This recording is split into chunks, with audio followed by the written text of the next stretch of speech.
by the Honorable Prime Minister and the Honorable Finance Minister, with the 5 pillars of quantum jump in recovery, quantum jump in economy, infrastructure, technology-driven systems, vibrant demography, sustained demand, and the supply chain. And the focus has to be on self-reliance to empower local economies through local enterprises, particularly MSMEs.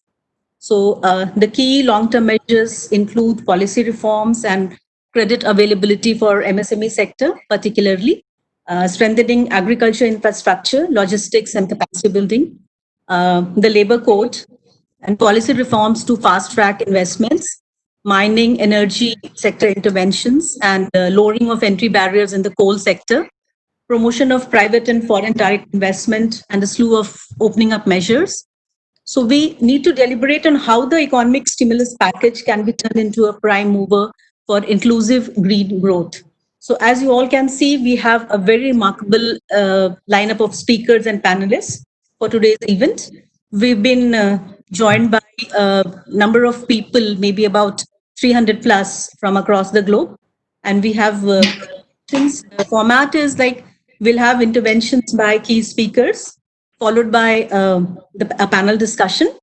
The audience can send in their questions in the Q&A panel, which is on the top right side of the screen during the panel discussion.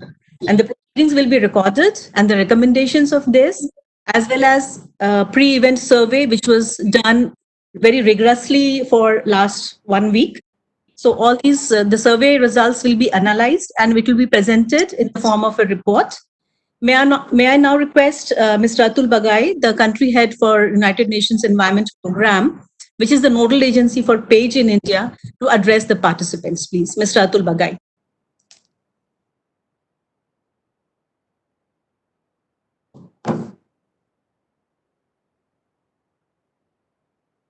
Hello, and UNITAR. I would like to welcome all of you to this webinar.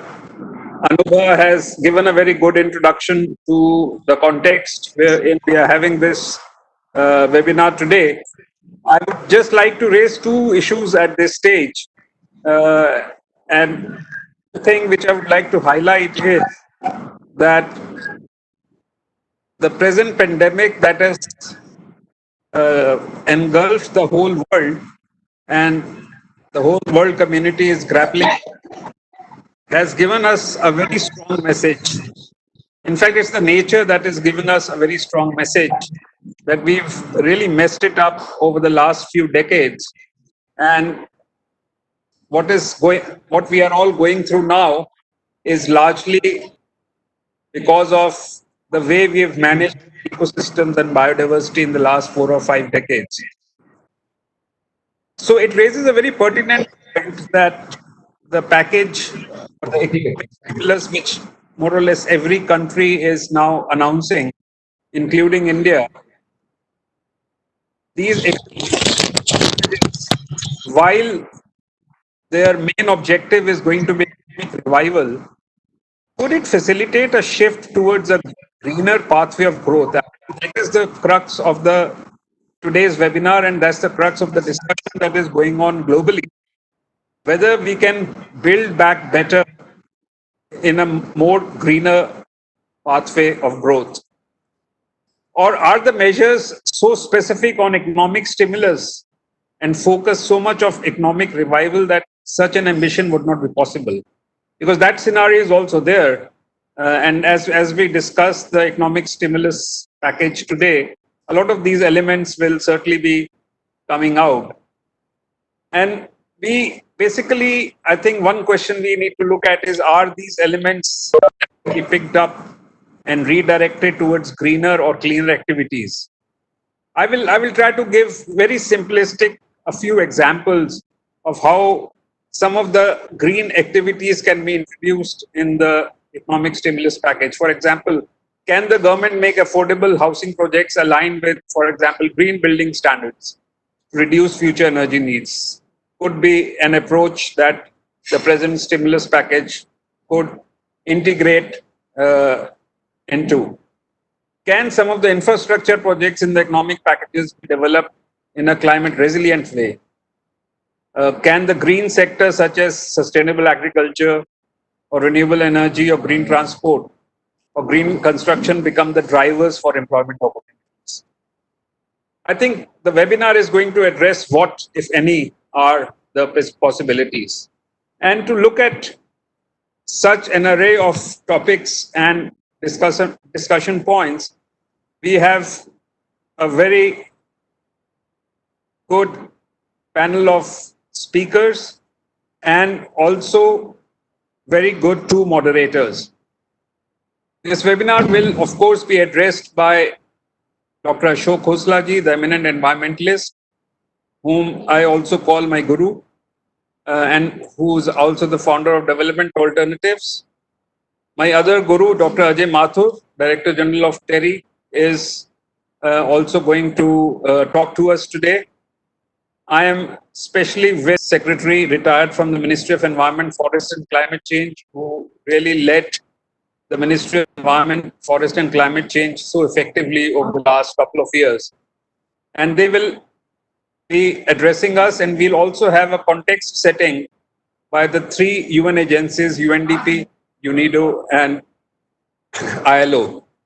And I have my colleagues Rene, Kevin, and Nadia to be bringing in the UN context of how they see the economic stimulus package can be made more green.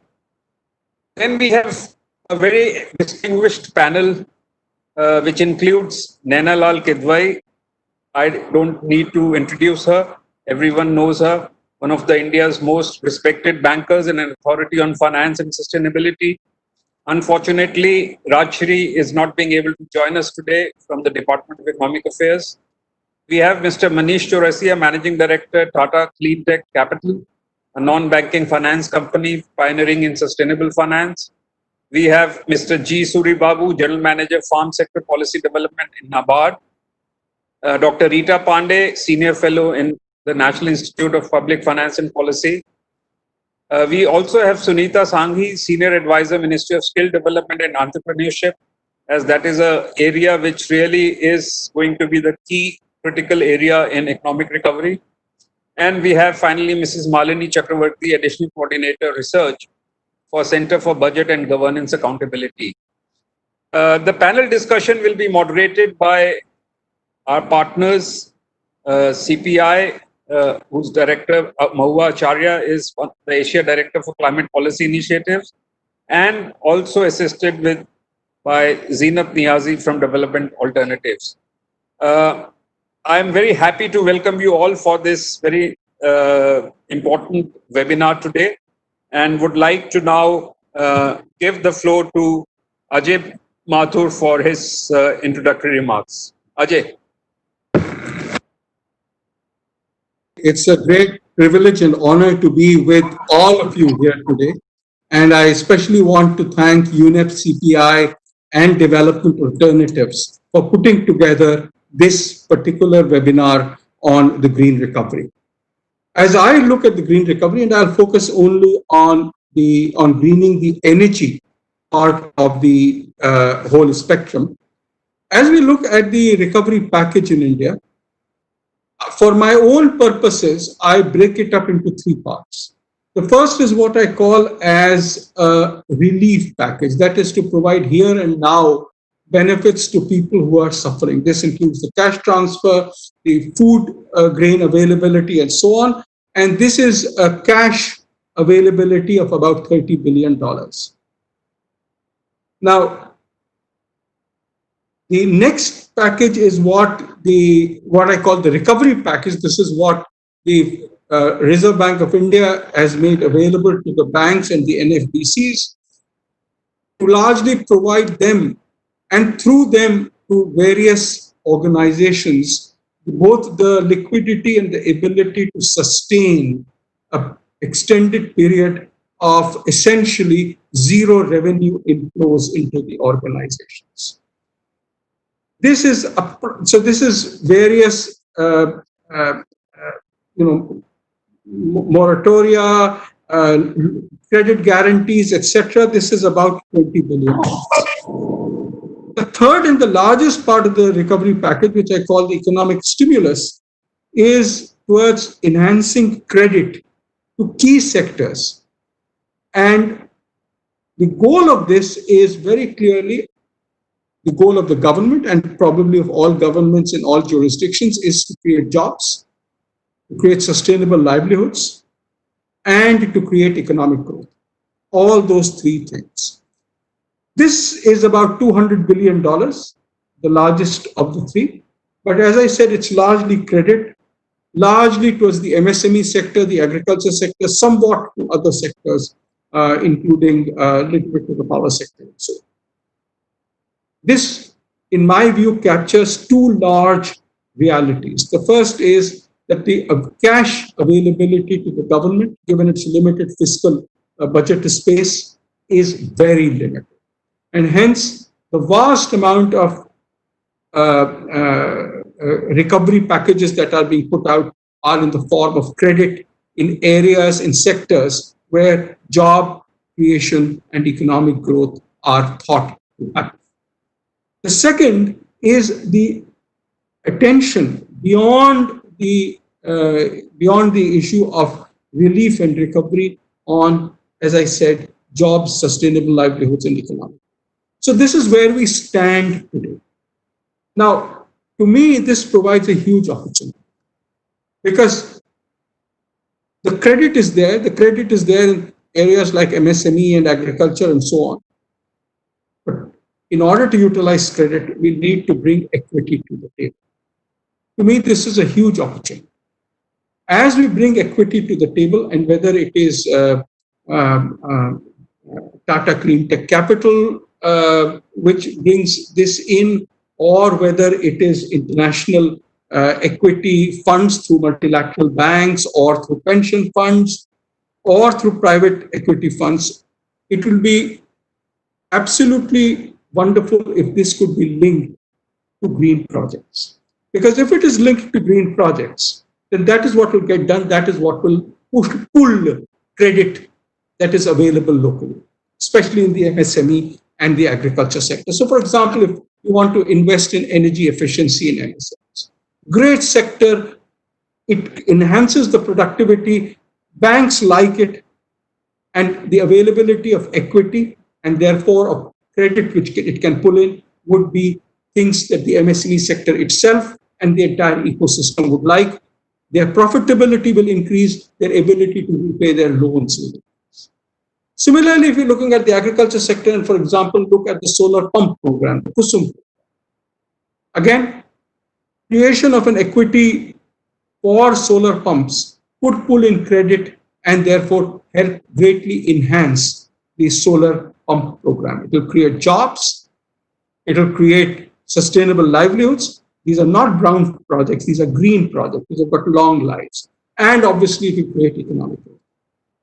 In other words, together, green equity plus the availability of credit in MSME and agriculture sector together has the chance to completely revamp our economy and revamp the energy sector so that in the years to come, it is far greener than what we have seen till now.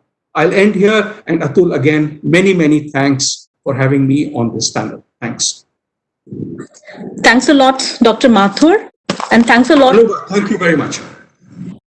Thanks a lot for underlining the concept of green equity in agriculture and MSME sector, which can be used to leverage the credit and the credit enhancement.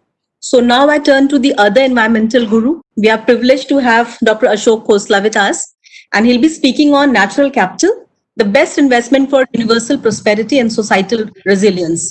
So Dr. Ashok Khosla. Thank you, Anuba. Can we share? Can you put me on to share, or do I have a mechanism to? Okay, sir, you can just start speaking. The IT guy will take care of it for making you share the screen. Thank you.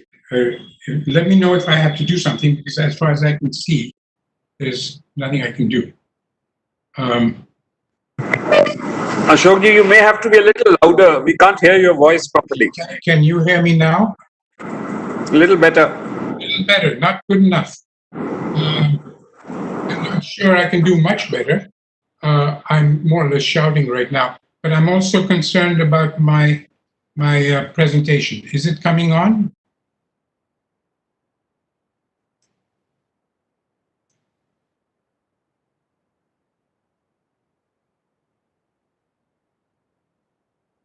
Is there some way to, can you see it right now?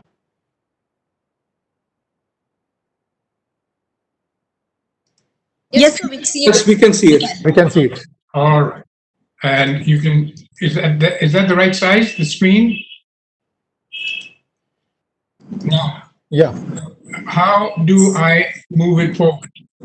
Is there a normal mechanism for moving it? Sir, you just put it in slideshow mode. Yes. And I'm trying to do that. Is that over here? Sir, I have shared the screen, so you can let me know once you go to the next slide. Oh, I can't operate it from here? No, because you could not able to share it, so I have shared on your behalf. Okay, so I'm going to be talking a little bit about one of the areas that I think is of concern. In a complex world like ours, and the complexity of the crises that we're facing, it's not just COVID. You know, there are intrusions from across the borders by locusts, by all kinds of people. There's cyclones and super cyclones coming at us from all sides. Life is getting to be complicated, and I'm really going to talk about one thing, and I don't want it to be taken as a silver bullet to solve all problems, but it is one of the ones that has been most neglected and is one of the most important, and that is going back to basics and reviving the kind of natural capital that we inherited when we started this country many hundreds of thousands of years ago. And I believe that the best investments right now, post-COVID, are ones that will lead also to universal, to prosperity for all, and a society that is fairly resilient to the kinds of issues that we're dealing with. Next. So, before COVID came along, the normal was an economy, a neoliberal economy, which was based essentially on a rationalization that we were being more and more efficient. And it was based on a neoclassical economics, so-called science, which was totally obsessed with growth. That was all that it mattered. Next. See, the problem with this was that all we did was our front pages, our business pages, all of them are filled with more FDI, more rising portfolios, more growth rates up, higher Sensex, and it was all about growth at the expense of virtually everything, including resilience. And I think that's what we're paying such a heavy cost for, and in fact, counterproductively. And it was based also on next. Can I do it? No. Can you move the slides, please? Hello? Hello? Next.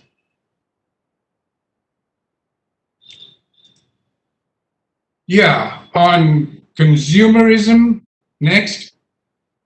On a massive ecological footprint of basically raping Mother Earth for all she was worth. And what did we get? We got a world, next, of built on the champagne glass theory of life. A few, about 15, 20% in 1990. This is the picture from the report, the first Human Development Report in 1990 by Undp, showing that about 85% of the world's wealth and income went really to the top 20%. And the bottom 50% got more or less 5 or 6%. A lot worse now. It's got so much worse that from champagne glass, yeah, go ahead, please, next. From the champagne glass, we've gone on to a bar stool, where virtually 1% owns as much as the rest of the country put together. Next. And what have we got from that affluenza? We got influenza. Influenza is a disease that comes because we've been messing around too much with the natural ecosystem resiliences. Go ahead. And a result of that is that we've got both poverty and environmental breakdown and eco-refugees of both kinds. People who are running away from a broken economic system and from a destroyed ecosystem. Go ahead. And this little girl and her two brothers, one of them in her lap, are really simply asking, where do I go now? One has to ask, where were they even before? And the next one is this very rich guy who's also facing the same kind of a breakdown. These are people called biosphere people who live off the whole planet's resources. The little girl before her, we would call ecosphere resource people who live on the local ecosystem for survival. So let me go on next. So what is it? What kind of an India do we want? Seems to me we could all of us agree that we want an India where we have healthy, fulfilled, next, empowered people, next, and a vibrant economy, which is based on the judicious use of natural resources, manufacturing, services, trade, investments. Go ahead, next. I'm sorry, this next business is a bit of a nuisance. And jobs for everyone, as Ajay just said, that's the primary concern of every level of society. Next, but most important of all, we need to maintain our forests. Next, just please keep going, just going. Our rivers and streams. Next, our wetlands, our soils and land, our physical infrastructure and the built environment. Go ahead. Next. And of course, our culture and heritage. In other words, we must now nurture all types of capital, human, physical, financial, of course, but most important, natural. For the last 70 years, all we've been really worrying about is the financial and a little bit about the physical capital. So now, post-COVID, we're now looking for new solutions. And they won't be based, they cannot be based on neoclassical economics, nor on neoliberal economies. Go ahead. So what does this girl hope for? What is the kind of life she's going to have when she grows up? Please go ahead. I'm going to make the case that biodiversity and ecosystem services, nature, is where the biggest attention is now needed. Biodiversity is hugely valuable in providing the world with all kinds of services: food, materials, pharmaceuticals, pollination, recreation, building soils, and flood control, and 100 other things. Next. To give you one example of how valuable it is, one vulture has been calculated to have the value to society of 6 lakhs per year if the work it does were done by human beings, if they were paid normal salaries. This was a recent calculation by IUCN. Next. About 35% of the human food comes from pollinated foods, plants. About 100,000 species help us with all this. And the value of that, about 20 years ago, go ahead, please, next, was around $7-8 billion in the value of the pollination action of activity. It led to crops valued at 24 billion. The same applies to pharmaceuticals, except it's bigger. In the U.S., next. In the U.S., one before. All right, the value of the ecological services was estimated in 1999 by a bunch of 18 international economists from all over the world to be somewhere in the range of $16 to $54 trillion at the time. At that time, next, the GDP of the whole world, the global gross net product was 20 trillion. So actually, the nature was contributing and subsidizing the human economy by more than 100%. Go ahead, next. So just wanted to make the case that what we really need is resilience. You can't get resilience unless you have very strong and very resilient natural systems. And our trend in the last 40, 50, 60 years has not been very reassuring in this regard. And I'd like to make a strong case for us to be making much, much stronger investments in nature. Thanks. Thanks, Dr. Khosla, for that extremely thought-provoking presentation, which emphasized the valuation of natural capital, which is not factored in our GDP as of now. Thank you very much.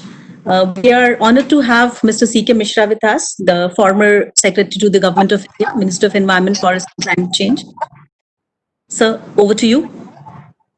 Can you hear me? Yes, sir. So thank you very much for having me over. And thank you to UNAP, UNIDO, and all other organizations which are involved with this. After two extremely thought-provoking presentations by the two very eminent persons that we had just now, Mr. Ajay Mathur and Mr. Ashok Khosla, I actually feel a bit of an intruder, because that professionalism which comes from them should actually translate into policy in government, which hasn't happened with the kind of speed that it should have. But this is a topic which is very interesting because this is the future. And that is why I would like to share some of my general views with you so that we can take this forward. And when the very, very eminent analysts discuss this, they keep that in mind. See, for a little while, and I'll also like to compliment UNEP, because when we got into this understanding with UNEP on page, the idea was that we will create new concepts and ideate in such a way that the future growth will be far greener than what we have done in the past. I must say that we haven't yet delivered on it, but I guess we are in the right direction to take it forward, and I must thank UNEP for this. In this background, today's discussion is extremely, extremely relevant, because this is an opportunity for us to sit back, look back, and see where we've gone wrong and what we need to do for the future. In a way, we need to redesign development now. And this is an opportunity knocking at our doors where we have a new beginning, where the thought process for redesigning can start. Development process will continue to speed up. But if we can redesign our process itself, perhaps we will enter into a much greener sphere than what we have been doing today. What the pandemic has done is that it has shown what disastrous consequence can be there of human interference with nature. But it has also, as many people say, that one of the gains of the pandemic has been the greening, has been the clean rivers, the birds chirping all over, the blue skies and what have you, and a general overall improvement in the environment. I would like to just remind viewers that it's a good thing that has happened, but at the kind of cost that it has happened, I would not like to happen again at this cost. But the learning from the pandemic is that we now know what we really need to do to make it much better.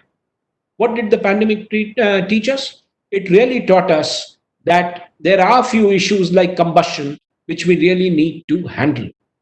How do you do that? If you want to restart a green economy, how do you do that? There are two very critical things that we need to keep in mind. One is green technologies, and the other is resources that it will take to put those green technologies in.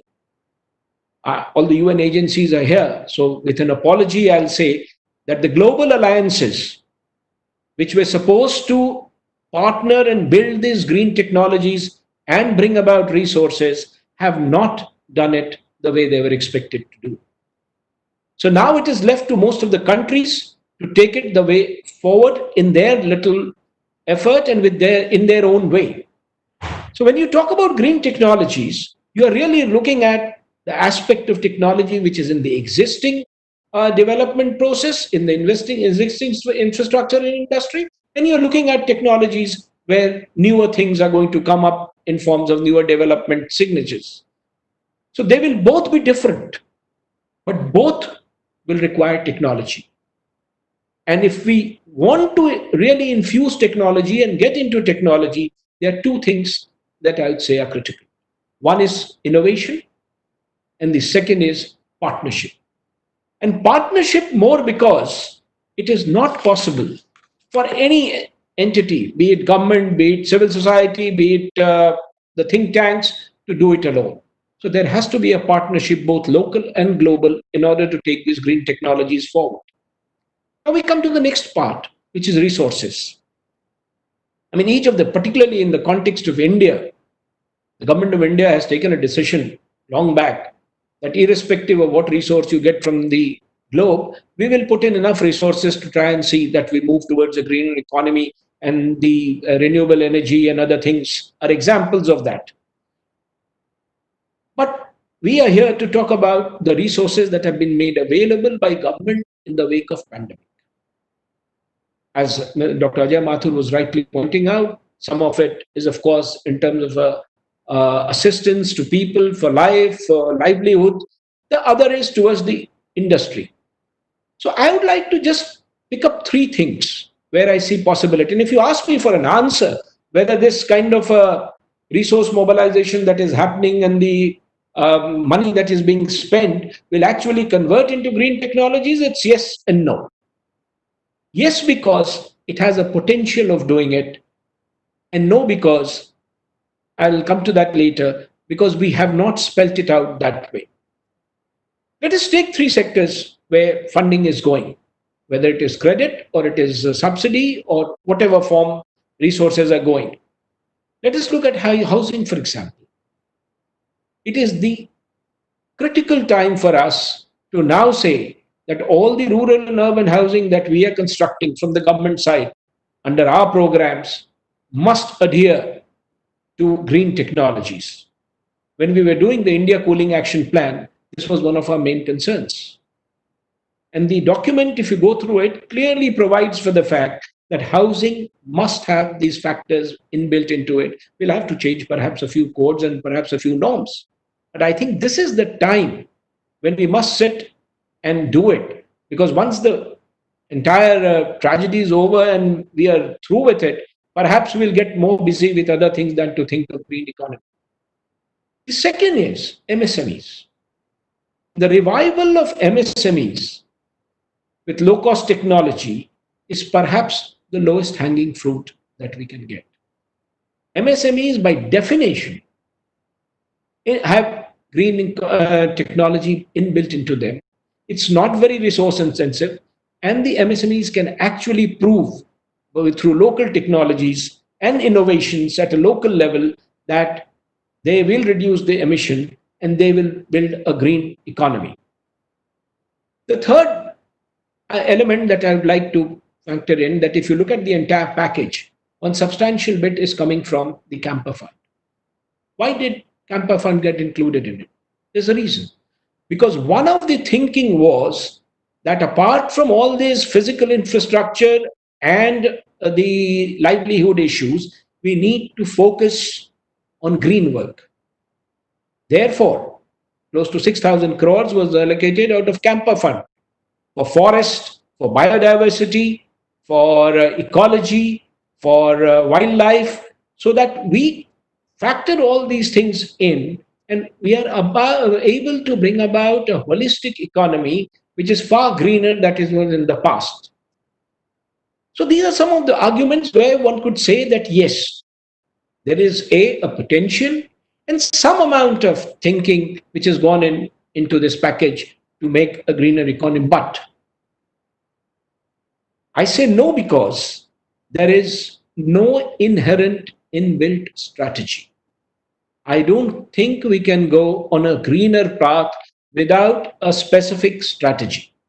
It cannot be a generalized development norm that will take us there. And that strategy is a process which is missing in this. The entire package is about general economic activity.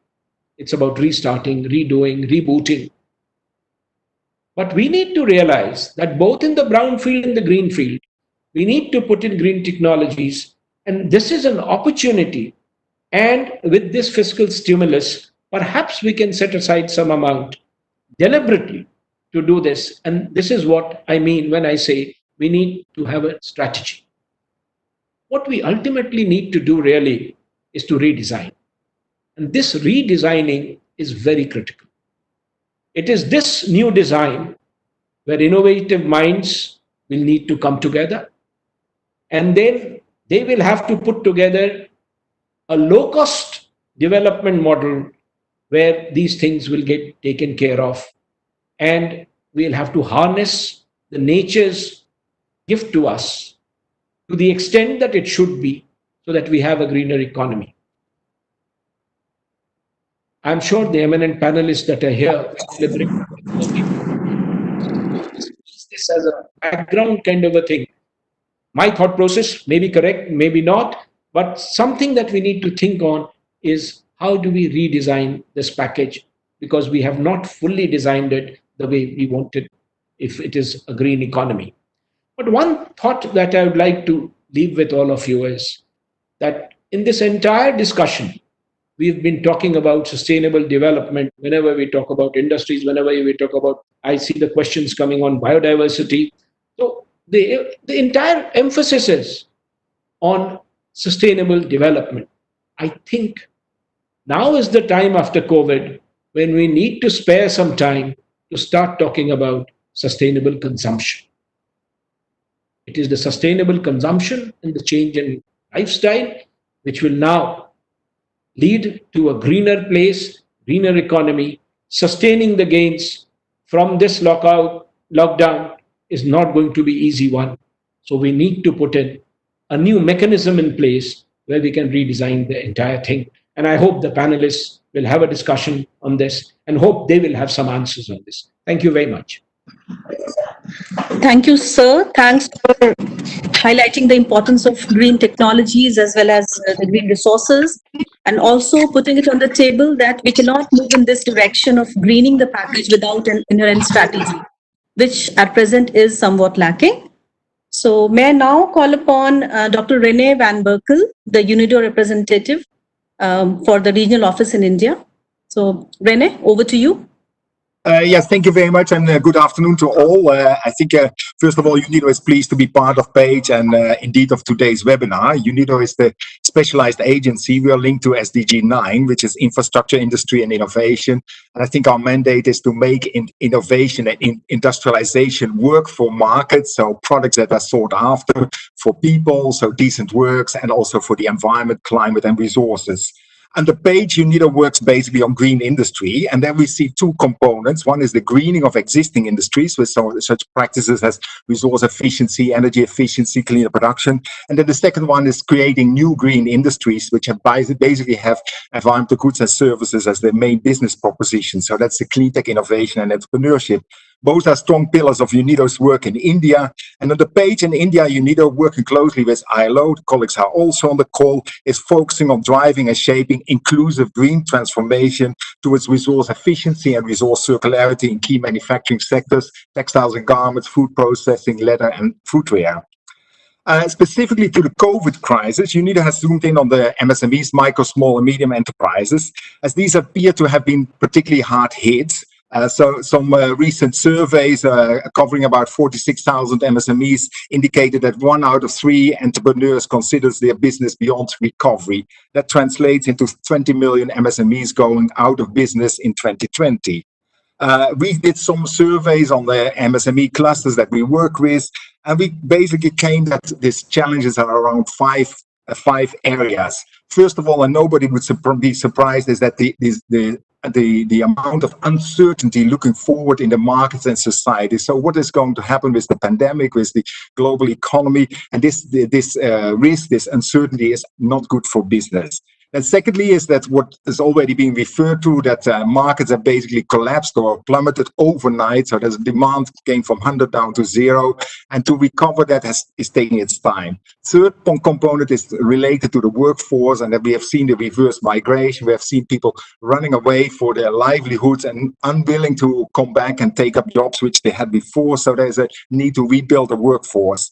The fourth component, which is there and maybe has not been emphasized enough, is the fact that equipment and goods and inventories have decayed over 2 or 3 months, and they are not yet any longer of the same value as they had before the unlock. And that fifthly, there is what happened already before the lockdown, is that supply chains were disrupted and companies were already slowing down because critical supplies from China were not coming in. These all 5 erode the liquidity position and fueled requests for cash injections. However, cash is not enough, so MSMEs indeed need to rebuild their business. In view thereof, UNIDO and partners have already developed and launched a knowledge portal to assist MSMEs to restart, recover, and revitalize business, building back business from crisis, B3C MSMEs. It's online at b3cmsme.org. But fundamentally, economic recovery requires markets and product demand to pick up.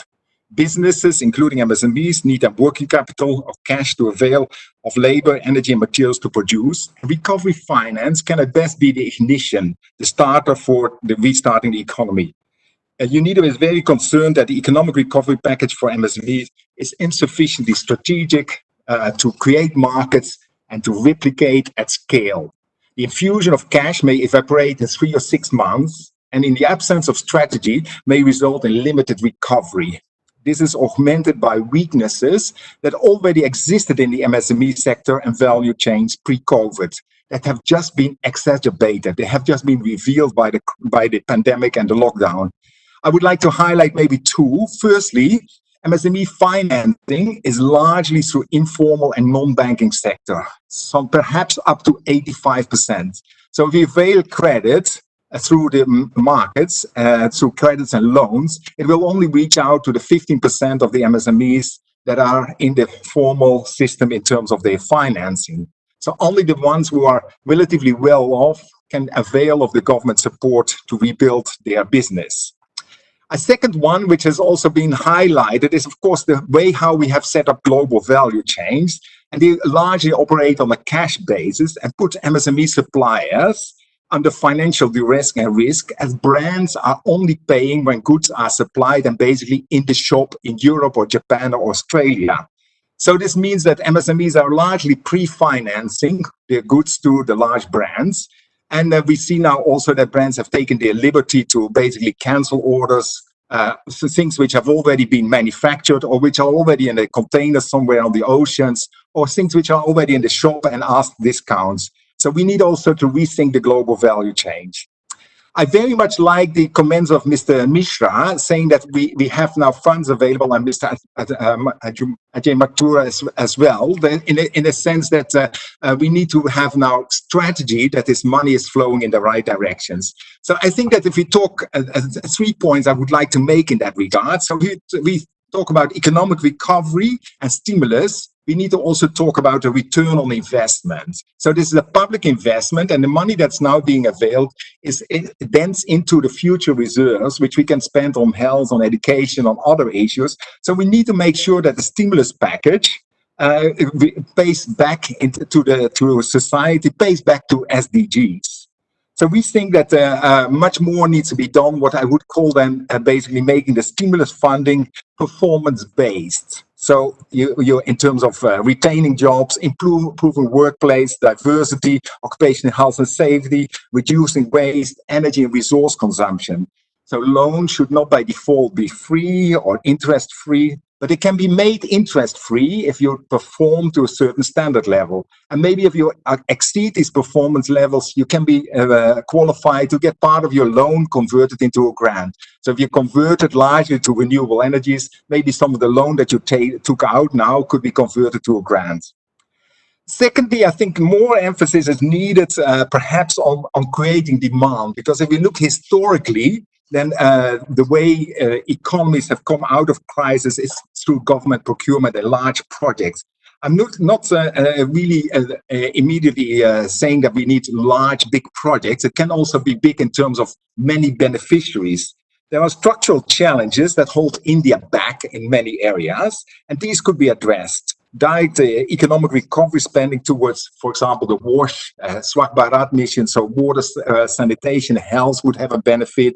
Look at waste management that can be improved, renewable energy, affordable housing, and sustainable urbanization. So we invest in these sectors. They tend to be labor intensive. We create jobs and we get the economic engine going. My third suggestion is related to basically let us grasp the rural and regional opportunity. By and large, the reverse migration that we've seen so far has resulted in a net inflow of skills in rural and regional areas, or areas where migrants have traditionally come from. And those are the areas where there's opportunity also for sustainable agriculture, for sustainable value chain development. So could we zoom in on creating opportunities for those who prefer to stay back now? They would prefer to stay with their families and build the opportunities. We would reduce the stress on the cities, on the urbanization, and we can do something with our rural livelihoods, with our natural capital, as Ashok was referring to. I think there are good opportunities that we could look finally at making a dent in the post-harvest losses of our agri-food production. So we create incentives for farmers to grow more because there is capacity to pay for it and to process it. But we could also look in this in terms of the waste streams that are around in the urban and in the rural areas. Sorry, the paddy straw, the banana fiber, the bamboo, and develop waste to value streams and products out of this. So with these three recommendations, so make the funding performance-based so that we get a strategy in place to use the finance.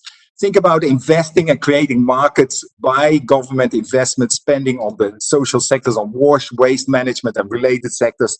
And thirdly, let's zoom in on the economic opportunity that is created by reverse migration and do something on the rural and regional level. Thank you very much. Thank you so much, Rene, for making those very strong points about what plagues the already cash-strapped MSME sector and what are the constraints in restarting, recovering, and revitalizing the sector. Also, for talking about the local opportunities, the return on investment for the package, and also about the reverse migration, which we have seen to a very large extent in India happening. And on that note, may I now call upon Ms. Nadia Rashid, the Deputy Resident Representative, UNDP, India. Thank you very much, Anuba. Let me first start by saying what an honor it is to join this extremely distinguished panel. And of course, we're very proud to be partnering with UN agencies and other colleagues on the PAGE initiative. You know, as we've all been discussing, we're really living through an unprecedented time. We're seeing that development progress is under extremely severe threat. In fact, for the first time since it was first developed, the expectation is that the Human Development Index is going to see a drop in 2020. So that is 30 years since we started measuring human development, and this year we are expecting to see setbacks, of course, across health, living standards, and education indicators, which will really be a reflection of how dire the situation has been globally and how serious this crisis has been. Needless to say, we are now already witnessing over 500,000 deaths globally, and the World Bank is estimating that up to 100 million people could be pushed into extreme poverty in 2020. So the impacts of this crisis are really putting governments around the world in a very, very difficult situation, and they're under immense pressure to firstly control the virus, which in many, many places is still raging, with many questions over how it will shift further. And at the same time, under pressure to really restart and recover economic life, given these extreme impacts that we've seen. And so there's very difficult choices that need to be made. And so now is really a critical moment to think about those choices and how do we reset towards a more environmentally sustainable an inclusive growth pathway, rather than continuing on down the line that has gotten us into so much trouble. So shifting a little bit to speak about the work that UNDP is doing in India. In terms of our response to COVID, we're currently, of course, focusing on supporting the immediate response, and that includes working with government partners on strengthening health systems, for example, by support to capacity building, to procurement of essential products. We're also working with partners on mitigating the severe social and economic crisis that we've been talking about, the impacts that we've been speaking about, particularly in terms of support to livelihoods and support to expanding access to social protection. And thirdly, we're also supporting multi-sectoral coordination and inclusive responses to really help, particularly at the state level, state governments pull in the multiple stakeholders and sectors that need to be involved in both addressing the crisis and responding in the longer term. And underpinning this approach for us is the need to very, very strongly focus on environmental sustainability and how we can build resilience both in response and longer term recovery efforts. So with our page partners, the key areas that we're focusing on are firstly, how do we boost green and resilient recovery by helping to translate and integrate climate commitments into urban planning, into agriculture, into land use solutions. Secondly, how do we make sure that we're investing in and protecting nature-based jobs and livelihoods, including in rural entrepreneurship? And this is absolutely critical, as Renee has just mentioned. And third, supporting a green energy transition as part and parcel of the COVID response, and not missing this opportunity to have a reset in terms of the way we're responding. It's really critical that these approaches promote community-based solutions, promote community-owned solutions and approaches, and to ensure that the communities that are most vulnerable are really part of these solutions, part of developing and implementing these solutions. And I'd like to share just a couple of examples of the work that we are currently doing to bring these approaches to life and to ensure that we are implementing these approaches. The first example I'd like to mention is a partnership with DFID and with civil society organizations working across 30 districts with district administrations and state administrations on an infrastructure for climate resilience growth project. Now, this was a project that we had initiated before the COVID crisis hit, but it really has been a very important opportunity for us to expand and replicate this partnership, to look at how to expand reach of social protection schemes, particularly through rural public works schemes, so through NREGA, working with local administrations to expand access, particularly to returning migrant workers and other vulnerable communities, but with a very specific focus on water conservation and augmentation works, horticulture, animal husbandry. So this is really, the type of approach that allows us to have dual benefits, both in terms of enhancing livelihoods and providing essential support to poor families, essential economic support to poor families, while at the same time advancing environmental goals. The second example I'd like to mention is an initiative called Disha, where we work with the IKEA Foundation. And through this initiative, we've been partnering with government, private sector, and civil society partners to invest in local jobs and livelihoods, working with MSMEs, but also bringing attention to nature-based jobs and livelihoods, because this is the way that we can really provide the widest possible access to long-term opportunities, particularly for women and vulnerable communities. And this is an approach that we've been working on for some time. In fact, over the past 5 years, we've supported 1 million women and girls through this initiative with skilling, with employment and entrepreneurship opportunities. But COVID has had a particularly adverse impact on women, and we're seeing that women are losing jobs at a faster pace. And so it's very critical that our responses really also include women as equal partners, both in addressing socioeconomic needs and in working towards a more sustainable post-COVID future. So to summarize, it is absolutely imperative that we respond to the immediate impacts of COVID while also taking a longer-term perspective. That is essential. This is an immediate crisis, but it also requires us to look at the longer-term perspective and to really promote an integrated approach that can help guide economic recovery and green recovery, because it's absolutely essential that this is the time to make that shift. So I'll just conclude by saying that we very much look forward to working with all of you and to listening to this discussion, to look at how we can continue to advocate together, continue to scale up solutions together, to ensure that we are pushing for a more sustainable and inclusive path to recovery. And it's also an essential opportunity for us to really recommit to the commitment of the Sustainable Development Goals for addressing an integrated vision to development and committing to leave no one behind. And this is absolutely essential that we don't let these commitments drop off as we deal with the immediate needs of this crisis. So thank you so much, and I look forward to the discussion, and back to you, Anuba. Thank you so much, Nadia, for giving the UNDP perspective and also for telling us about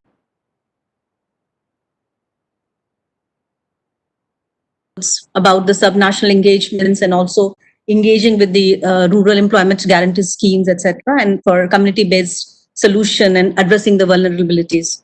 So thank you so much, Nadia. So our next page partner is International Labour Organization, and it is being represented by Mr. Kelvin Sargent, the Enterprise Specialist, Decent Work Team for South Asia and the Country Office for India, ILO.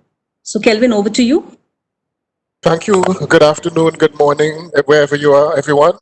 The ILO is also pleased to be associated with this webinar, looking at the whole package and to see whether and how we can build back better. The ILO, as you know, or you may not know, is really a specialized agency of the United Nations, of course, focusing on issues of employment and jobs and all other kinds of areas. And therefore, we are very pleased to be associated with this webinar here today. I think when we think of the pandemic really and the amount of lives that have been destroyed and livelihoods in so many sectors, agriculture, manufacturing, services, tourism, you name it, so much livelihoods have been affected. And the MSME sector, I've heard so much about the MSME sector today, and both the formal and let us not forget the informal sector.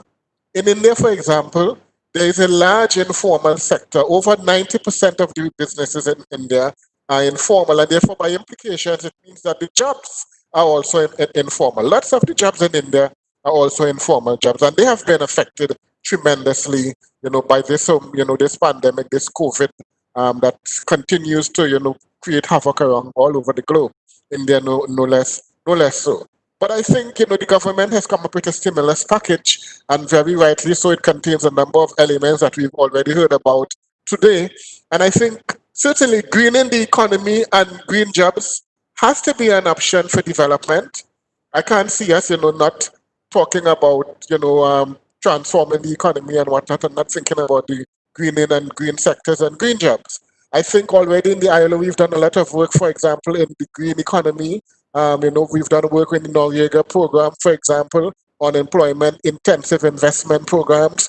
Let us not forget already as well, in impact insurance. On the financial side, there's the impact insurance. And I agree with other colleagues in terms of renewable energy, the waste management sector, including electronic waste, tremendous opportunities there. Green transport, converting public buses into vehicles using cleaner fuel or making them battery operated, using solar, green construction. We heard a lot about all of these things which are possible, and I think tremendous opportunities exist for some of these things to happen. I think also that let us not also forget the importance of, as we talk about green jobs and transforming the economy, we need to talk about green skills as well. Because you cannot talk about the green jobs without having the skills and the education and the TVET system also aligned to the changes that you want in the society. This is also part of the transformation. In India, together with the paid agencies, the ILO is committed to working in India for the next 3 to 4 years on the page. We believe in the ILO that new green jobs must contain elements of what we call just transition as well. Because as we transform the economy, as we do changes to the economy, new jobs will be created, some jobs will be lost, some jobs will be transformed. But whatever we do, we need to take into consideration the issue of just transition, that no one must be left behind, that we must think about everybody as we do the transition and the changes and as we seek to transform the economy. Now, as I talk about just transition also, I'm really talking about sustainable development, which is a human-centered approach to the future of work. Therefore, within this context, United Nations Secretary General and the ILO and leaders of governments, employers, and workers launched a Climate Action for Jobs initiative in Madrid in 2019 to provide a roadmap to support and give effect to the commitments made by countries at the Climate Action Summit of September the 19th. The ILO will spearhead this initiative, and we expect also India to be invited to be part of this initiative. Now, I think I want to make a number of points as we go forward. The transition to green economy must, as I said, be just and equitable. We must try to leave no one behind as we shift towards greener pathways for growth and development. So the women, the migrant workers, people with disability, and the less fortunate in society also need to be taken care of and to be considered as we transform to this green economy. Secondly, skills training will become very important, okay? And therefore, we also need to take into consideration, apart from skills training, very important will be the question of productivity. A lot of the times we talk about improving jobs and doing things, and we forget about the issue of productivity and productivity improvement. And that is why the education system, all right, and the school system and your TVET system and whatnot, and even the on-the-job training and all of these things need to also focus very carefully on the question of productivity. So as we seek to transform the economy and make it more human-centered, make it more resilient, as we try to build back better, accepting that green development and green economy must be an option for development, I think we also need to ensure that the transition must be just, it must be fair, it must be equitable, and it must seek to leave no one behind. Thank you. I'll stop there. Thanks a lot, Kelvin, for talking about the green jobs and the green skills and also about the just transition. So now we move on to the panel discussion, and we have a very distinguished panel and an equally distinguished moderator. So it's being moderated by Mahua Acharya, the Asia Director of Climate Policy Initiative. Over to you, Mahua. Thank you, Anuba. Thank you. I must first congratulate you and Atul and Zenat and others for putting this whole thing together, and all the speakers. What a fantastic lineup. If there were a prize for casting directors, as they call it in Bollywood, I think all three of you would get it. Atul has introduced the panel, so I won't go into doing that. I'm also a little bit aware and conscious of the time. For the sake of the audience, I should perhaps let the audience know that I have been watching, in fact, the questions coming up on the right-hand side of my screen. I will put them into different, I'll allocate them according to who perhaps is best positioned to respond to them. And I thought in the interest of this panel, what I would do, starting with Naina and others, Atul has given a really nice contextual background to this panel. We started off, just to repeat that, we started off by saying, well, although the stimulus package, the goal of the stimulus package is plain economic revival, could it be used to shift towards a greener pathway of growth? Or is it that the measures contained in that package are just so specific that things are already set in stone? Can you do something different downstream from there? Because there are lots of elements in the package which are fairly high level and they need to go through the administrative system. And is there a possibility to make some changes out there? So in this kind of context, I thought I'll start perhaps with Naina. And I'll just put the questions out there to the panel, and please just let me know. I don't know if there's a hand raising system on WebEx, but just pipe in and let me know. And I might even ask the keynote speakers before me, if you'd like to respond to something, please just do the same. So Naina, let me start with you. The government's response so far in this package has been, of course, has been a bit of a rescue nature, if I can call it that. That is to provide immediate relief for companies. Pre-lockdown, the economy was not doing so well, and of course things came to a complete standstill during the lockdown. And so, to some extent, those first steps, you can say, have been taken. So, in your view, what should happen next? And just remember, I'm kind of asking these questions from the point of view of, is this a time in our system where we can do a bit of course correction? So, course correction, of course, towards greener, more inclusive, technologically superior, so on and so forth. So, what in your views should happen next? So, Mawa, let me start by saying what I really appreciated by all the speakers that went ahead of me right now was the hope. And I feel better than when I joined, because I actually at stages have despaired that as the agenda going forward comes to rescue this green agenda that was beginning to gain momentum may actually slow down. And why do I think that? Let me just come down to the points, because there's enough out there in terms of policy, and we heard it through a lot of the speakers as to what was set out there already. The issue now is on execution, and can we jumpstart it to be better than where we were in the pre-COVID environment? And that's where I worry. So the one good thing that has emerged is the work from home. And it's a good one because it will stay. I can tell you across the boards I sit on and the companies I'm engaged with, each one has absolutely bought into the work from home. Some have committed 50% of their staff for the future going forward, not just for as an immediate solution. Others like, TCS was the big surprise with the lakhs of people that they employ, that they have committed that over till 2025, they will actually have 90 plus jobs in a work from home format, etc. And why is that good? I mean, we know it means less flights, it means less people on the road, and all of that is a very good thing. So that's the biggest win that comes, because it's forced us into a digitized environment and the comfort of dealing with formats such as we're on right now. Now, as corporates go, I think we have to look at what are the win-wins, because at a time like this, when their own survival and their profits are under stress, what are the win-wins? And the obvious win-wins will be around energy efficiency. So that's a good agenda.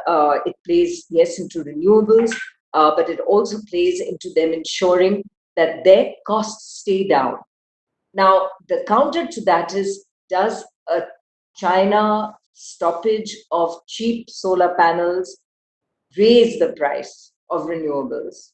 And what does that do to this equation? So there's so much changing out there that we have to make sure that the easy wins, the wins on energy efficiency, are critical, because they bring with it the benefit not just to the corporate but to the environment. The second win I would see is just the fact that companies are desperate now to raise money, and a lot of it coming through equity. And the good news is also from foreign equity. And foreign equity has driven change across large companies in particular extremely well, because the sovereign funds, the Norges banks, now we've seen this for Blackstone, others are insisting on a degree of environment compliance, green sustainability, which I think is going to drive companies that want to access capital to ensure that they meet that. So more of this kind of equity activity. I hope that we can get our own life insurance corporations and Indian equity institutions to have similar policies. And that, I think, is something where we who work in the space should be focused to get those systems in, because as companies raise equity, let's make sure it goes to those that deserve it most, because they give more to the environment than they take away. And in the same vein, the credit enhancements that are being provided, some of it is coming from multilateral, bilateral institutions, always embrace the environment. Can we make sure that those instruments of finance are underpinned by green formats, so that the money goes, but it to those that need it, yes, but it goes to those that have a minimum level of compliance to the sort of things that we would like to see. I think another big win for us going forward is, and I think Renee captured this, is the whole water and sanitation space.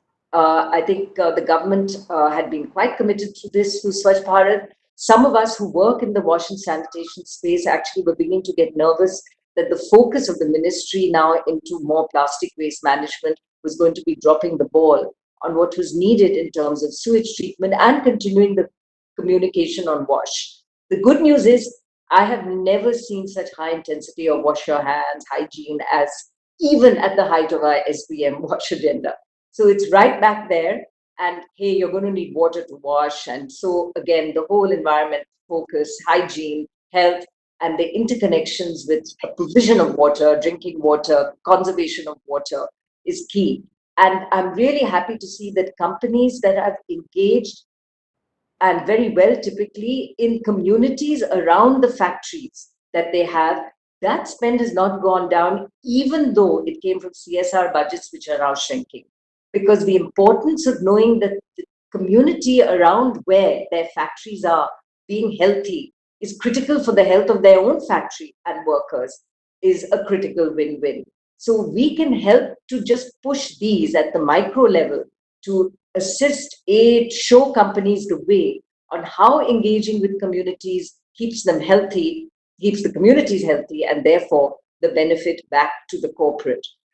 So really self-serving is what I'm saying. For those that are altruistic and converted, they'll do the right thing anyway. I think regulation, yes, BS6 has stayed on the agenda despite all the pressure that we were seeing in terms of the car manufacturing sector pre-COVID beginning to collapse. So that's good.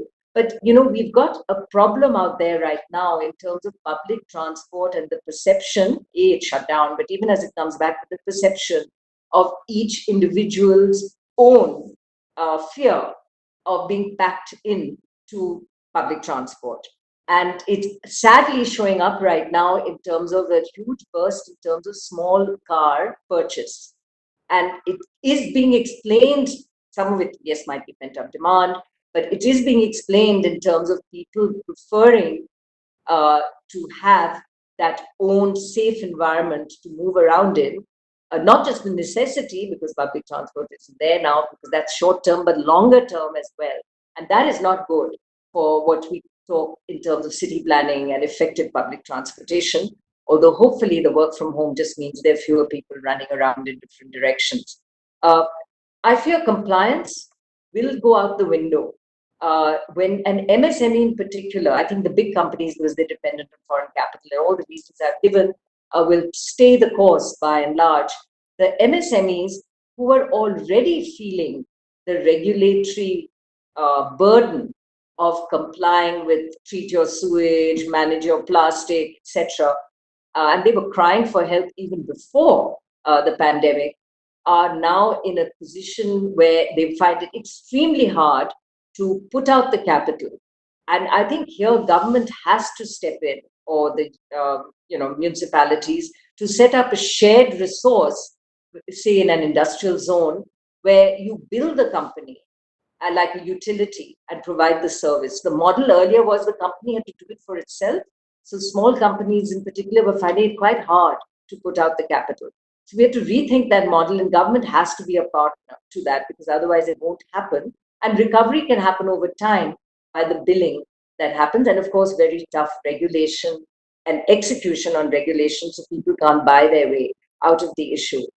I would just say we have to keep pushing on audit, on rating, on making sure that companies declare what they're doing in a format that everyone can understand. Right now, there are very creative books that companies are producing on all the good things they're doing. But, what can I measure?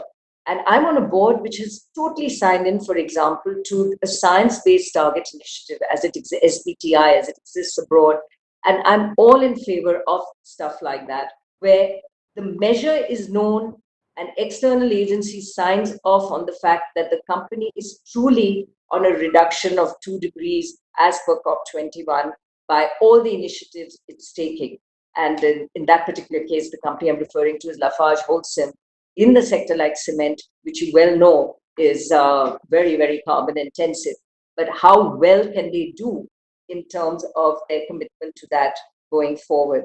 So my fears, as I said, MSME compliance, and I would just add, even in biodiversity and conservation, I worry if there are less eyes and ears out there in the COVID environment. I'm a big fan of tourism that kept an eye and kept the forest officers on their toes. What is happening in and around our forests in terms of conservation?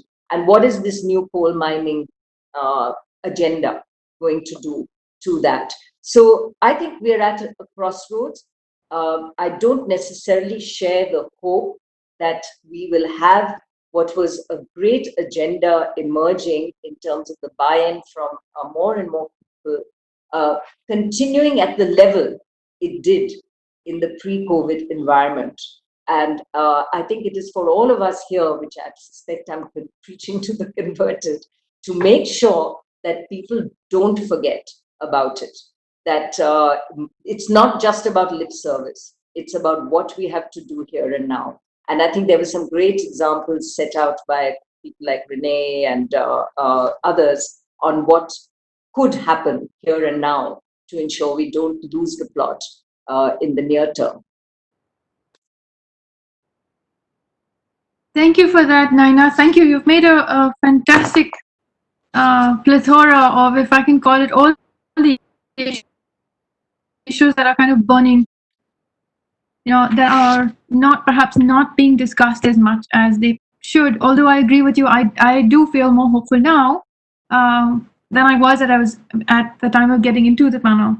There are a number of issues, Naina, you raised, which they provide a nice little segue for our next speaker, Manish. I had some of these in my mind anyway to be asking Manish. So let me just move over to Manish. Let me pick up from some points that Naina raised here, which I know will be applicable, I think will be applicable to you in your current role and in your past experience. Starting backwards, and Manish, since you've got so much of experience in the renewable energy sector and green finance, let me ask you, from the point of view of, well, not just the stimulus package, I'm talking about the depressed demand after COVID. What is going to happen? I mean, what are your views on future solar? There is, can you comment on things like that? There's a very large chunk of money promised in the package to be given out to discoms. A lot of that is in fact arrears. A lot of companies have been owed that. But then you've got the coal mining thing coming up in parallel. We've just heard of imports to solar panels. How does that all fit in together as far as we were concerned on increasing the amount of renewable power on the grid? Sure. Yeah, so it's a very pertinent question, especially after what Naina Madam has said. So see, there are three parts to your question, so I'll take the first one. So we are talking about coal on one hand and renewable energy on the other. Now, in the Indian context, it may not be very good to link the two. I'll explain why. See, one is that today, if you see the demand in India in terms of the units, it's about 1,300 billion units. And the penetration of renewable is about 11%. Now, next year, of course, we are going to see contraction in demand. But after that, demand should grow by around 6% till at least 25. Now, if that is the rate of growth in demand, then we will need about 1,600 billion units in FY25. With all the projects which are coming in renewable, probably our penetration will go to 20%. What it means is that 80% power will still come from the non-renewable sources. So as much as we hate coal, we won't be able to avoid it till FY25 or maybe even beyond, unless there's a disruption in the technology, which is also possible. So essentially what is happening is that in India, you are still importing a lot of coal, almost 200 million tons per annum last year. And that is leading to a lot of cost in terms of foreign exchange, almost about I think 2 lakh crores. So the point here is that when you already have so much coal in the country, why should you spend on the foreign exchange? In any case, you can't completely avoid the coal. But the silver lining in this is that the incremental usage of coal will increase very little. And probably by about FY25, it will stabilize. So that is the context behind, I think, opening up the mining sector. Though it has its negative, but then it has to be seen in the realistic perspective. Now, other thing is that what about the renewables? What about the increase in the duty on solar? And what about this, restricted countries from which the imports cannot be done? So that is clearly a geopolitical issue, and that's a negative to the sector because of the fact that 80% panels in the country are being imported from China. But having said that, I'm hopeful that once the country realizes, and it is realizing that how important is manufacturing, and when there is a concerted effort to increase the manufacturing of modules and panels in India, then hopefully the supply will go up. Having said that, we have a huge distance to cover. Today, the manufacturing in India of the panels is just about 3 gigawatts. And we are talking about each year implementation. Now it is happening around 7-8 gigawatts of solar. And we are talking about going to 15-20 gigawatts. So there's a huge distance to be covered. So that is absolutely right. But I think that there will be progress along those lines. Thank you, Manish. I mean, again, between you and Naina, there are so many questions I've got back for this, but I'm just very careful. I'm very sensitive to time. So let me just go through the panel again. Because again, once again, you have also raised questions which are pertinent to the rest of the panel and others on the panel. Let me just pick up on your point about manufacturing. And perhaps I can ask Sunita. I can't see her. I'll just make sure she's... I'm there. I'm there. Sunita, are you there? Yeah. Yeah, I'm here. Hi, Sunita. Hi. Hi. I'm trying to pick up on a question that which I thought I would ask you anyway. But Manish has already brought this up, and this is to do with manufacturing. You see, so in the solar, we're talking more generally, not just in the renewable energy sector, that if we were to ramp up manufacturing here, what in your view? I mean, do you have comments on how we would get that to happen? Let me go back to a comment that Naina also made, that MSME and their compliance and the ease of doing business as far as MSMEs are concerned. Is there anything in either in the package or let's say in the administrative works, which would just make it easier for us to build more capacity here, meaning manufacturing capacity, and inject a little bit more productivity out of MSMEs, and I guess reduce their compliance complications? Let me thank in the beginning ILO as also UNIDO and UNP for inviting me and giving me this opportunity. I fully agree with what Naina Lal and Mr. Manish has indicated about the improving the manufacturing area, which is a necessity. And I think Government of India has given enough incentives in the stimulus packages also to ensure that your manufacturing sector goes up, because currently we have a very small manufacturing sector when it comes to the GDP, as also its contribution to the employment as well. One reason could be because we have a very dichotomous labor market where you have a huge informal economy, and these informal economies do not provide much of a social security. Now, if we really want, so the two important things that we need to make available for manufacturing sector to really come up is to make available what Naina was also talking about, the finance facility to these micro, because we are a nation where out of total 700 lakh units, we have 70 million units in this country, enterprise in this country, of which close to about 98.5% are such which are employing less than 10. So you can imagine that the companies which are employing very small number of people, what kind of a financial ability that they have, financial ability not only to invest in research, innovation, new technology, cope up with the competitiveness and improve their productivity, but also to ensure that they are able to skill, reskill and upskill their manpower, because they just can't map the skilling, reskilling requirement of their people. So the very first important thing that I think has been done in the stimulus package also is to make available huge resources to the micro, small and medium enterprises, and redefining the micro, small and medium enterprises so that the scope of the units can be improved and can be enlarged and enlarged, and more companies can come in. Another important issue which I am talking from my own ministry's perspective, to improve the manufacturing sector, we need to follow the cluster-based approach, what Manish was also referring to, and Nana Lakina also mentioned about, because given the fact that these companies have a very small size, it is just not possible for them to invest in the kind of infrastructure that is required to connect them to the market, which involves having a good connectivity, road, and also having new designs, innovation. So if you are able to develop the cluster, identify the cluster, and then handhold these clusters in terms of making government investing in research, in design innovations, then these companies and our, I think, manufacturing can always go up. Second important thing is that we have the ease of doing business. And as far as these micro, small, and medium enterprises are concerned, we do have the URR. I think what somehow there is lack of awareness generation, and people are not aware. So we literally need to handhold them, to indicate to them that yes, they can come and register themselves.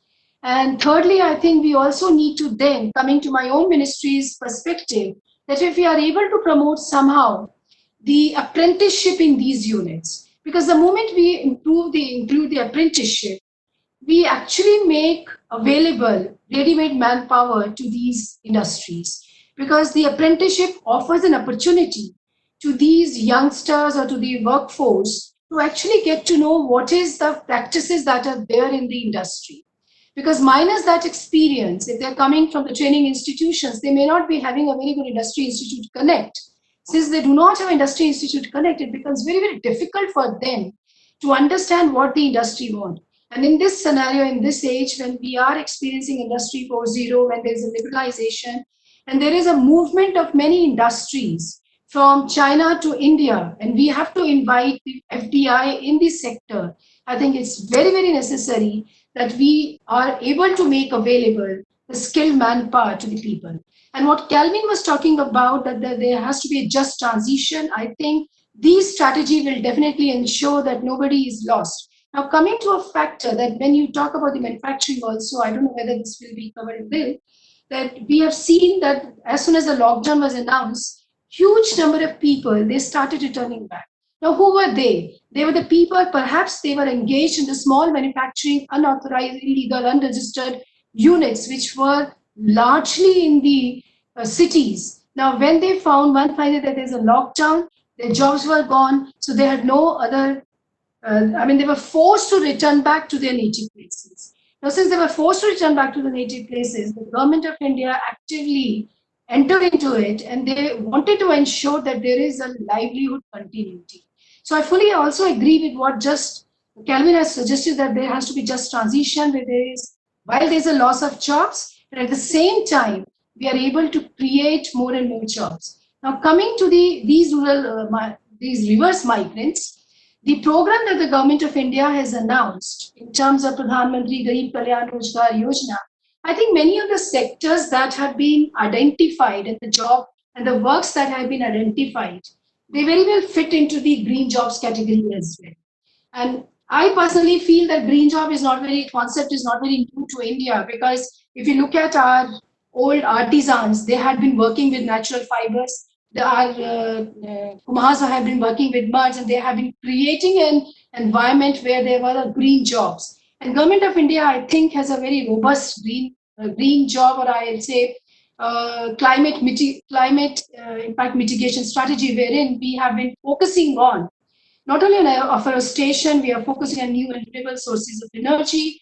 We are also focusing on agricultural practices. We are also focusing on plantation, minor produce. And I think these are the things which will not only ensure that we are able to follow the framework that ILO has given in terms of the just transition on the one hand, we are also able to develop the rural enterprises, which may not fall into the typical definition of a manufacturing sector, the way we treat it. But yes, they are enterprises which are providing opportunities to the people who have returned back.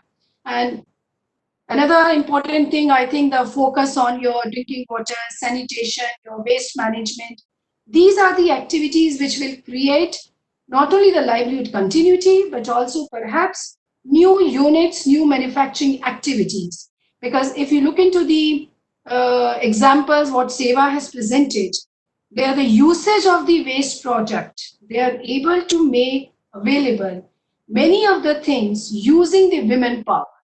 So today we have not only facing a situation where there's a loss of job for the men folk, but there's also a loss of job for the women.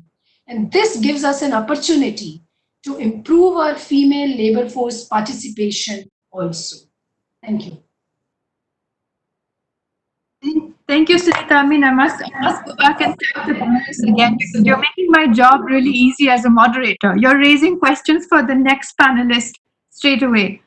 Sunita, you've touched on something that Dr. Khosla had in his presentation right up in the beginning as a keynote. You know that we have to do we need to change the way the economic growth model to have a little bit more of a just economy, if I can call it that. Issues around daily workers and job creation. I think the focus here is really about what do we do about the job losses and what do we do about the job creation thereafter, and then of course how do we get them skilled, how do we get this reverse migration. I mean, I don't like to call it migration because they're all in one country, but the people that have gone back to their homes and villages, how would we get them skilled up? So let me actually use the same set of questions and let me get to Mr. Babu and Mr. Suri Babu. Let me ask Mr. Babu at NABARD, because a number of these issues are also, I understand, of course, NABARD is not dealing directly with the villages, but these issues are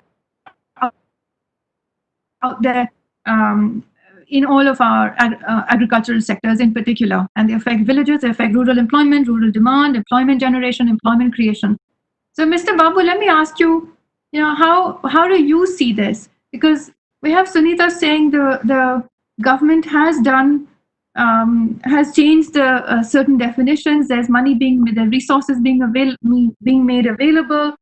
The creation of this cluster approach. Does that have a bearing in your work right now? Yes, thank you very much for inviting us to be a panel member in this esteemed program. Let me tell you that yes, NABARD is very much involved in the rural development process, and the COVID situation has led to a paradoxical situation as far as labor is concerned.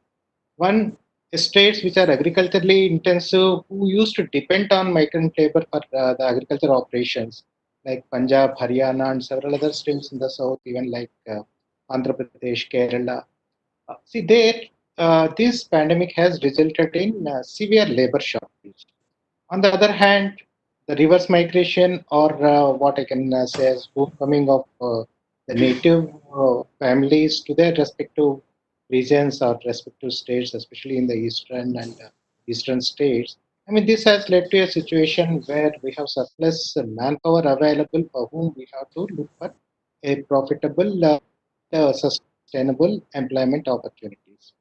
Of course, in the areas where there is a shortage of labor for agriculture operation purpose, perhaps the only solution that lies is to look at mechanization as an intervention for meeting agriculture operations, because agriculture operations will not stop because they are season bound, they have to be taken up, and you have to look at alternatives maybe by way of mechanization. But the real challenge is creating opportunities for the people who have come back to their homes.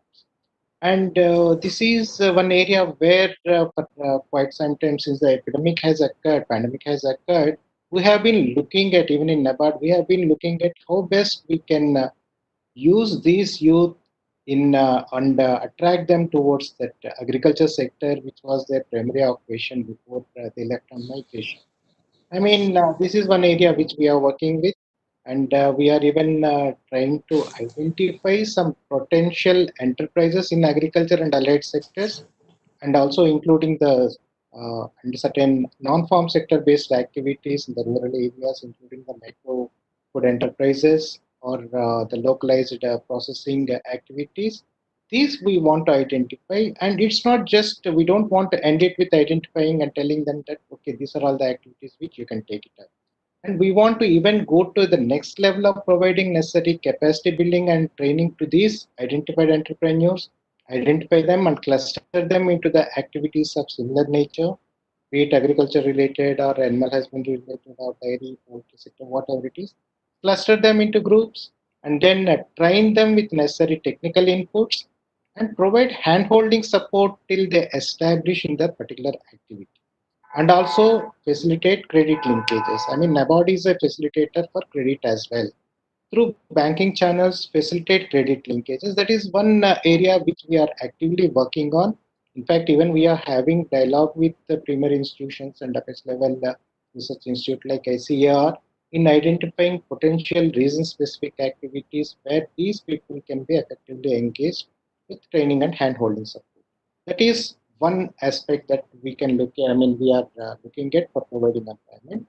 The second aspect is that convergence with government programs, especially this Mahatma Gandhi NREGS. See, NABARD as a developmental institution, we have been implementing several developmental projects, either through watershed development or providing sustainable livelihood. We have more than 3,000 projects being implemented there, and most of them are being implemented with NGOs as facilitators. We select NGOs because they are very good in social engineering and they understand the needs of the people. They are doing it. And in these projects, we could ensure an effective convergence with the programs like MGNREGS, wherein the resources, especially the monetary resources available, were effectively pooled, and we could create sustainable assets there, especially in the soil and water conservation works. I mean, these are the works which can have the added benefit of building in the climate resilience in those areas. That way, a proper convergence and then reorienting the works under MGNREGS towards these sustainable development interventions will also lead to developing some sort of a sustainable green pathways even in agriculture sector, which otherwise is a green pathway. But it can ensure some sort of a climate resilience. Perhaps that is one of the adaptation interventions to ensure that to address the climate change challenges which we are facing. I mean, these two are the areas primarily we should look at. Plus, some of the enterprises, micro enterprises at rural level, which again NABARD is actively working with, especially through women's groups, through SHGs, and farmer interest groups. We are promoting this type of interventions. Maybe we have to reorient and then maybe look at specific location-specific needs and come out with different products and programs to implement these. Mawa, again, I want to come back to you. I have follow-up questions, but let me just go through the panel with additional. Let me go through the panel. Let me ask Rita. There is, Rita, I've been hearing two types of responses as far as biodiversity and even the word climate change is concerned, but most certainly biodiversity in light of COVID and the package and so on. There's one response is a little bit pessimistic, that our discourse around biodiversity has now taken a bit of a backseat. It wasn't considered so urgent, and so it's silent. And then there's other discussion that says, oh, but our skies are so much cleaner. The birds have come back to our balconies, and we really need to do something. As this whole panel has been saying, we really need to do something about managing our resources better and just building and living in a better planet. What are your thoughts on, given that you are working so closely on biodiversity finance, on climate change, on green economy? What are your thoughts on where this package is coming out, or where we are all coming out post-COVID? Thank you, Mawa, for your questions, and thank you, organizers, for having me here. Well, so much has been spoken about, but let me pick up the basic question that we are, or the two questions that we are looking at. How green is the package, stimulus package, and what are the opportunities? for, entry of green considerations. Well, we all know that there have been some studies, there have been some estimates on measurement, how green the packages are across countries. And there is also cross-country comparison, etc. But in terms of what are the opportunities that are available and what are the entry points? So we all know, and it's been said in the special remarks and opening remarks, that it's loaded towards relief measures, and rightly so, because we needed to invest in health infrastructure, etc. Then we also needed to provide relief to migrant workers, to people who are below the poverty line, who have lost their jobs, etc. Now, coming to economic revival component of the package. If I could take you back to Prime Minister's speech, where he's talking about these two principles, which is also a longer term perspective. So we see a change in, or some indications of change towards a different development path, which Ashok talked about, which earlier speakers have talked about. Although we will take some more time really unpacking what are these Atmanirbhar Bharat or self-reliant India and local for local. But to my understanding, this is talking about just economy. This is talking about employment generation, inclusiveness, encouraging local entrepreneurship, empowering local economies, use of local resources, etc. Now, coming to the details of the package, which sectors it puts spotlight on? It puts a spotlight on agriculture, actually primary sector, because it is also talking about coal, and then MSMEs, including the rural enterprises and micro enterprises. In agriculture, now what are the opportunities? You asked me a question on biodiversity. For biodiversity, we have an act, we have so many provisions. What is the biggest concern is the institutions which can champion the cause of biodiversity in our planning process, in our budgeting process, and also look for these opportunities in various government programs, whether these are central government program or state government program, and especially at the district level, there's no one to talk about biodiversity or climate change, where actually most of the money is spent. So that's the worry. I'll give you some examples. Like if we want to promote local varieties, that means we want to promote biodiversity. We need to support seed bank. We need to support labeling and GI certification. So that's kind of pricing the nature. Then we also need to protect and encourage farmers' right on their IPRs. A lot of farmers are doing very good work in spite of the fact that there isn't the kind of encouragement that should be there. They're working on conservation, they're working on seed varieties, etc. So, to my mind, whatever we have, and we had even before COVID, now the execution is the key. For that, we need strong institutions.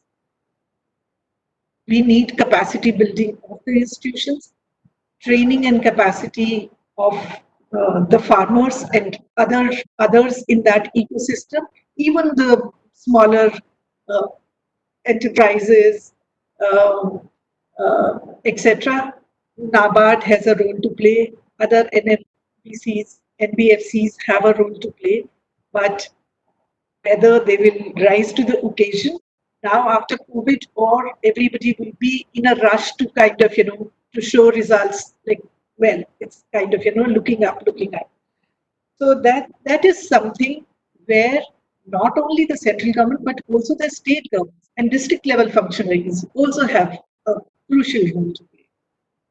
Similarly, for MSMEs, there are great opportunities: energy, supply chain, waste management, not only their own waste management, but the waste which is generated in rural areas, and we know crop stubble, burning, etc. So here also, our MSMEs are under tremendous pressure. MSMEs already face huge challenges in India. But now on top of that, if we want to introduce green concept or green technology, etc., I don't think there are projects which are ready in the pipeline. These projects will have to be generated. Who helps? BFCs help. It's basically we need a vibrant ecosystem around MSMEs. So probably we need to first create that and look for opportunities there. What kind of training, what kind of skills are required, what kind of funding is required, technology is required, forums are required where different stakeholders can meet, they can connect, they can talk to each other and find a connect between them. Yes, talking about public finance, well, we wanted to see more on tax reform, expenditure reform, so that the prices of natural capital could be kind of discovered, but that hasn't happened. We wanted to hear more on sustainable consumption. If there is a demand for natural or products which are based on nature, then only there will be a drive for supply for those kind of products. So that hasn't happened.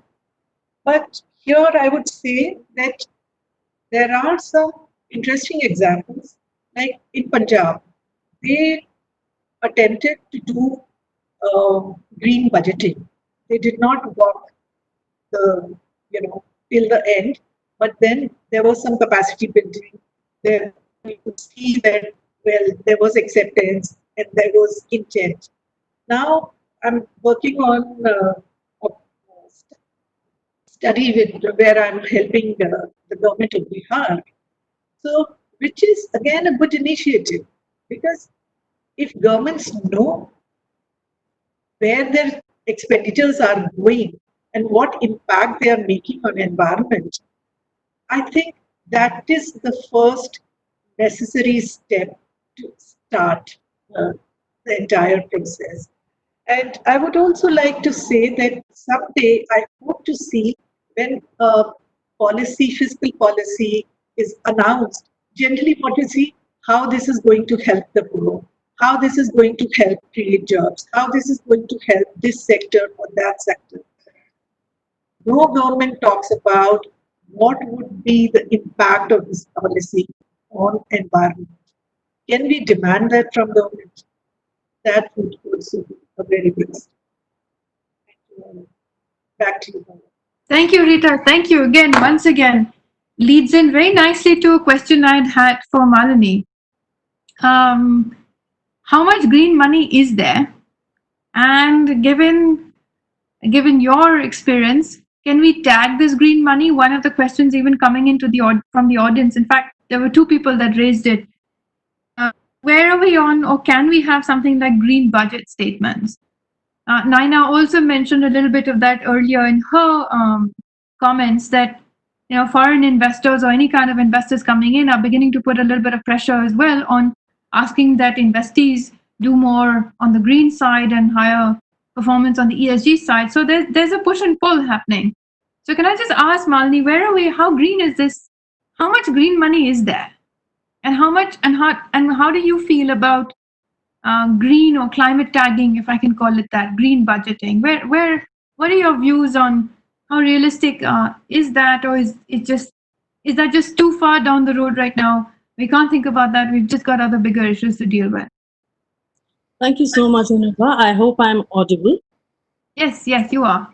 And first, I'd like to begin by saying thank you so much for giving this opportunity to me to present at this discussion. Now, on the question of, how much money is there, first I'd like to see how much money is there depends on how much the government wants to spend. So if you look at the package that has been given by the government, unfortunately what we see that the package focuses mainly on monetary policy measures. And it is less so on fiscal policy measures, which is where the government spending is. Now, we also know that, in crisis like this, which also has a measure of demand compression, monetary policy measures are less effective than fiscal policy measures. So I would say the first course correction that we need to do is, and I think I agree with Dr. Khosla to a large extent, that, we have this neoliberal dogma of fiscal consolidation.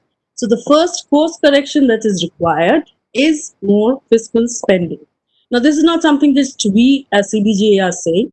We have even had, former governors saying that this is the time to increase spending and increase it hugely. Now, obviously, we all know that this crisis has from a health crisis, it has transformed into a huge humanitarian crisis with the poor and the vulnerable facing huge job losses, destitution, and hunger. For the revival package, therefore, has to have at least 3 elements. It has to be inclusive, it has to be sustainable, and it has to be green. Now, going forward to make it green, we all know that the government has initiated a number of measures for making it green. So, if what is needed, as I said, the money is there, depends on whether the government is ready to orient the budget towards it. So there is need for 3 things. Basically, orient the budget towards more green energy. I agree that, moving to a green energy immediately is not possible, but it is necessary to increase spending. And I'm saying it on the basis of the last budget that was presented in February this year. We actually see a very little increase in renewable energy. So it is needed to increase spending in this area. Also that, within the given budget, there is a need to reorient the budget to make it more sensitive to those who are marginalized. So if I take simply take the example of rural electrification. Now, unfortunately, in India, because of the huge financing requirement for renewable energy, we have to depend on various sources of funding. But if we look at rural electrification, we cannot be depending on anybody other than the government, simply because the scalability in rural areas and also the lack of skills needed for green technology is so huge that the government needs to put in the money there. That would also mean a greater uptake of green technology and also provide green jobs. In terms of, budgeting and earmarking or tagging certain climate related or climate resilient budget, we feel that it's a very good entry point, like you have had in gender budgeting statement. But we also need to be very cautious, because our experience from gender budgeting statement shows that, sometimes there's a problem of it becoming a mere accounting exercise. So you really don't see much increase in expenditure on these areas. What you just see is some bit of accounting. To avoid that, therefore, it is necessary to increase spending again and also have monitoring means to see whether they're actually making an impact. I'll stop here. There are other things I would like to speak about, which is basically Kusum, but which I can take up later on when the questions come. Thank you so much. Thank you, Manvi. Unfortunately for the panel, we are now dot at 6 o'clock, but if you will allow me 5 more minutes, I might just abuse some of the moderator privilege. And if I can ask and take the liberty of asking you, just do one round. If I were to ask you, we're just going to do 1 minute each. If there were just one thing you were to pull, not from the package or specifically, but if there were one thing you were to pull from the package and the post-COVID general sentiment and economic situation, what would that be? and translate that back to where you sit. Meaning, what is the one thing you would do differently, or what is the one big priority that we have to deal with right now? What would it be? And I don't want to pick people because I'm kind of just throwing this back at you. I realize it's 6 o'clock, and unfortunately, this panel started very, very late. Mahua, if I could come in. Sure, Naina. I think I would give a very high focus to the microfinance sector, which today is hurting really badly in terms of all the issues as we know them right now. So by supporting the MFI sector, which is largely, as you know, driven by self-help groups, and helping in terms of some of the reskilling and livelihoods around agriculture and sustainable agriculture and skilling and some of the excellent thoughts that many of the panelists have had, we could tie in both helping the immediate issue of where they sit, which is to provide some reprieve in terms of repayment, but also help them addressing repayments in the future through providing greener skill sets. And it could be anywhere from, planting forests or some of the livelihood ideas that we have heard of already. Water would be another one, given that government is already committed to taking drinking water to every home. So skill the people in building some of that. Thank I think what Nana has rightly pointed out, that we need to skill also, and I think the government focuses on skilling, reskilling, and upskilling. We have started mapping the skill requirement, at least to begin with, of those people who have gone back, so they can have actually livelihood continuity. In these 116 districts that have been identified by the government under the Pradhan Mantri Kalyan Yojana, we have already identified mapped the skill sets so that they can be linked with the local employment opportunities. Because today it is the local economy which needs to be supported, and it's the district administration is fully on board. And after identifying that, our own ecosystem is ready to reskill them so that they can access the employment opportunities in the local area. If not wage employment, perhaps they can set up some kind of a small enterprise which will provide them a livelihood continuity, so that both socially as also economically they are on a footing. Thank you. Okay, thank you. Yes, Manish? Yeah, one area where government can immediately act and which will lead to a paradigm shift is just clearing their receivables with corporate India and the MSME sector. Okay. There's about 5 lakh crores of receivable which governments have to pay to MSME and the corporate India. If that is cleared, that will lead to a huge stimulus. And the other thing is enforceability of contracts. Sorry.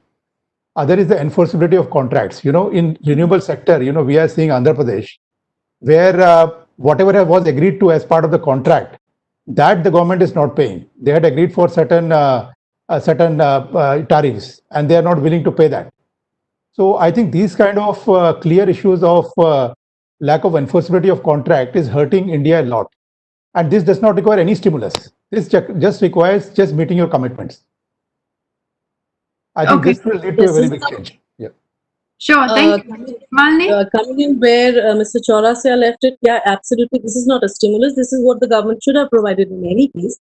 Yeah. What I would like to see in any case is a larger stimulus. And I think, I'm not sure, but the fact that the government has recently extended free food for the population up to the end of November gives one hope that the government will think a little more seriously, because as I said, without fiscal policy, revival cannot happen, and it cannot be equitable or green. Second is also that we have the measures to finance it in the longer term. We can actually bring in lots of taxation measures, which this is the right opportunity to do. Thank you. Thank you, Malini. Mr. Babu? I'm just trying to see if he's still here. Yeah, I'm very much here. Okay, Mr. Babu. Yes. So, over to you. What would you do differently? What's one thing? In fact, if you look at the stimulus or the financial package that is provided for the agriculture sector, focus on infrastructure. Especially there are a lot of infrastructure gaps in the food value chain, agriculture value chain. Agriculture, I include in the allied sector. And this is one area which needs more attention. Perhaps this is one important takeaway from this financial package. And this is a package which can be very well clubbed with institutional finance as well, that is bank credit as well, wherein have some sort of a holistic development approach, and the future development also with the credit and as a blended product with credit and this government subsidy incentives. No, it needs to be based on a value chain financing approach even for agriculture sector. This is something which we consider it as an important takeaway from this stimulus, and which we'll be pursuing from NABARD side, which we'll be pursuing through the banks for financing for agriculture and allied sector. Okay, thank you. Thank you for that. Rita, are you still there?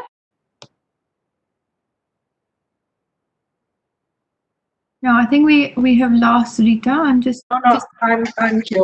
Okay. So Rita, to you, what is the one thing you would pick up? I would say a lot has been said about availability of funding, etc. I would say government has to strengthen its governance so that whatever is planned can be executed well. And for a longer term perspective, include or mainstream green in planning process and budgeting process. The previous speaker said that, well, what use it is if the allocations are not increased. But then you can ask question, you can hold government accountable. That's the benefit if you monitor and measure how much is going for green considerations. Okay, thank you for that. Thank you. I'm now very aware. Thank you also for entertaining and indulging this moderator abuse from your moderator. I will have to stop. Unfortunately, we just have so many questions, and this is the kind of topic, and these are the kind of issues that will really have, we really should have had more time. And I know that we will get back into these questions, and they're very, very pertinent. And I really sincerely hope that these questions are not lost, because of course, no package is ever, none of this change is going to happen immediately. In fact, some of the issues that you have all raised are just going to take a lot of, they're going to go through the administrative system. It's going to have to trickle down to the municipalities. There are some serious structural issues that have come up here that you have raised. So I do hope that I will see you all in different, either in this kind of channels, but in different forums, keeping this kind of discussion alive and raising these kind of issues wherever appropriate and whenever appropriate, because I think we all have this collective responsibility to see, to the best of our abilities, to what extent can we push wherever possible. So I will just use this time. Thank you very much for being with us on this panel. Thank you very much for your attention and for your indulging me 10 to 8 minutes past the hour. I will hand the floor back to Anuba, or perhaps it would be Zinat. I'll hand the floor back to Page and Development Alternatives. They have the logistics. So thank you very much once again, and I hope to see you all again in some other forum.